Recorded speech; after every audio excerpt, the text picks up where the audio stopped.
Hi again. I am still reading Towers Falling.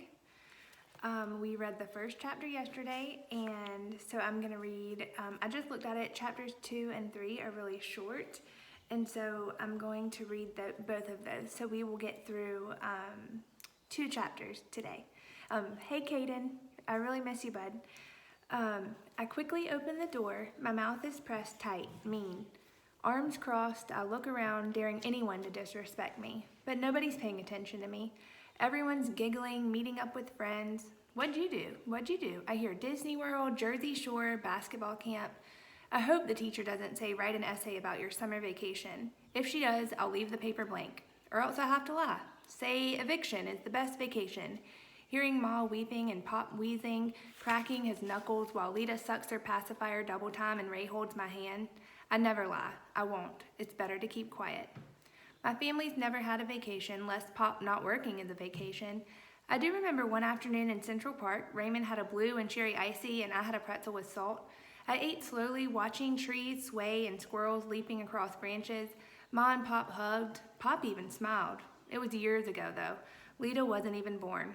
Besides, I don't like essays. Why write when you have nothing good to say? I'm just trying to get by. 8 more years. 8 more years, I'll be 18, and I won't have to live in a shelter or go to another new school. I'll be on my own, taking care of myself. I won't ever get evicted.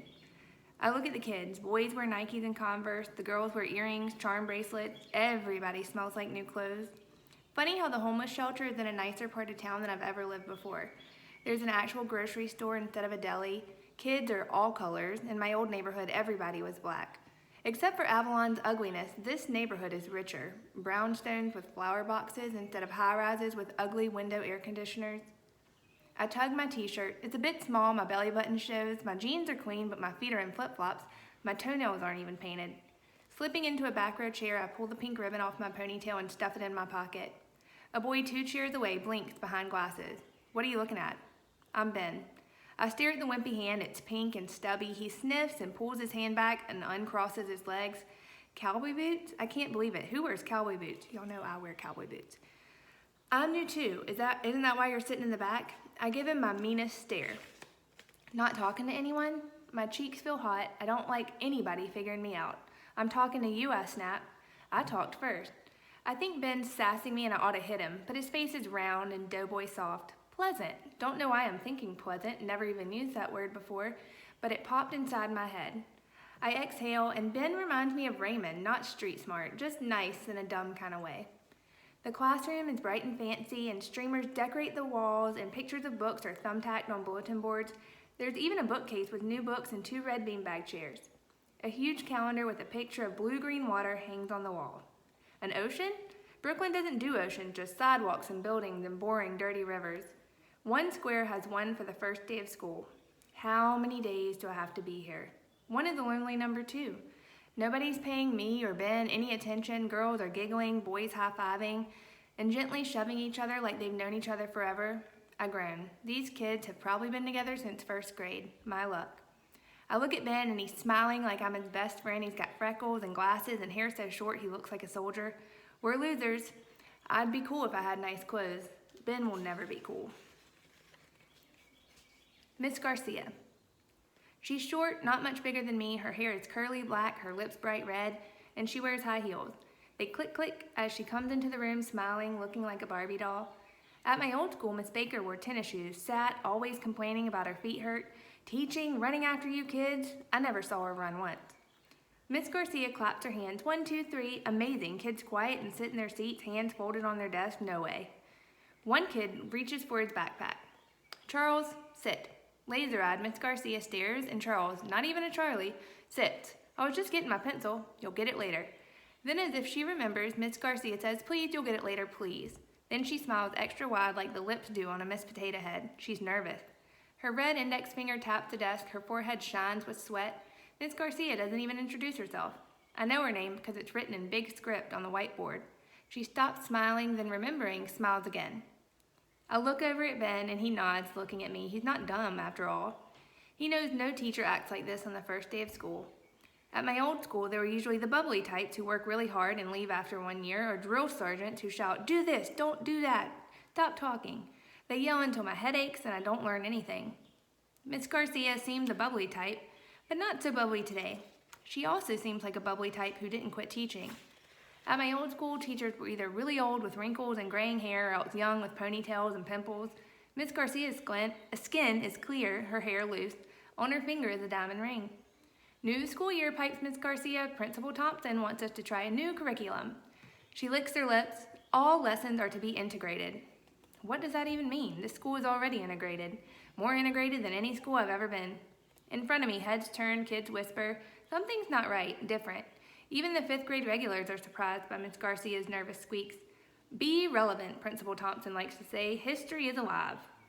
I'm getting worried. Principals are always giving orders. Maybe Miss Garcia doesn't like it. Ben raises his hand. Yes? Miss Garcia squints at him like she's trying to remember who he is. Are you going to introduce the new kids? Every head spins toward us. I want to kick Ben. I hate being in the center of attention. My clothes aren't fashionable. I don't have a backpack or even a pencil. I squint my don't you make fun of me look as hard as I can and nobody stares back or gives me an evil look. One girl with a headscarf waves. I sigh. Doesn't she know she's supposed to play it cool? New kids have to prove themselves. My name is Benjamin Reuben III. Call me Ben. Voices murmur, gurgle, shout. Hi, Ben. This here is, palm open, Ben waves toward me. I'm supposed to speak. I don't want to speak. But if I don't speak, they might think I'm afraid. Deja. Just Deja, I say. The original. One and only. I don't say my last name because in my old neighborhood, folks knew the Barneses were really poor. Saw boxes of our clothes, Ma's trunk, her hope chest, she calls it, broken in the street. Saw Lita hanging onto her raggedy baby doll, Raymond crying, me helping Ma and Pop stuff what they could in our car and still have enough room for 5 of us to sleep. After a month of living in the car, we got a room at Avalon. Welcome, Miss Garcia. Welcome, says Miss Garcia, and I noticed this time her smile is for real. We don't get many new students, especially in 5th grade. Nope, says the girl with the scarf. We're a really small school, and most of us have been friends since 1st grade. I knew it. Welcome, Benjamin and Deja. Students say hello to Ben and Deja.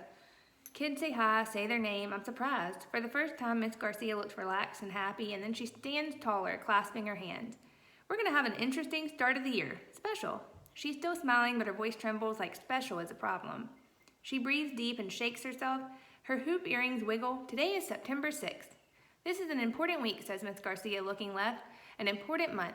I'm worried again. It's September. What's so important about that? School always starts in September.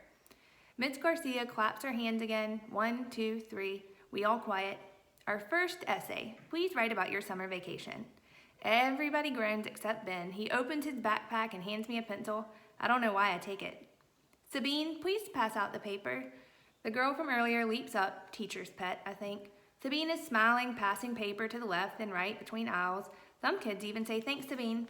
She pauses, looks at me, looks at Ben. She looks at the 2 empty desks separating us. Here, the lined paper flops like a dead bird's wing. I don't take it. Sabine places the sheet on my desk. Here, she smiles, turns to Ben. Thanks. Miss Garcia, I'm going to sit here between Ben and Deja. That's fine. Sabine sits closer to Ben than to me. Good thing. I was going to yank her scarf if she sat next to me. All right, so that got us to chapter 4, and I hope that you are doing well, especially on your first day of e-learning. If you have any questions, email me. If you can answer this question, what is the point of view this is written in, and why do you think the author did it? Email me, and I will maybe put candy in the mail. I don't know if that's even allowed. We'll figure something out. Hope you have a good day. Bye.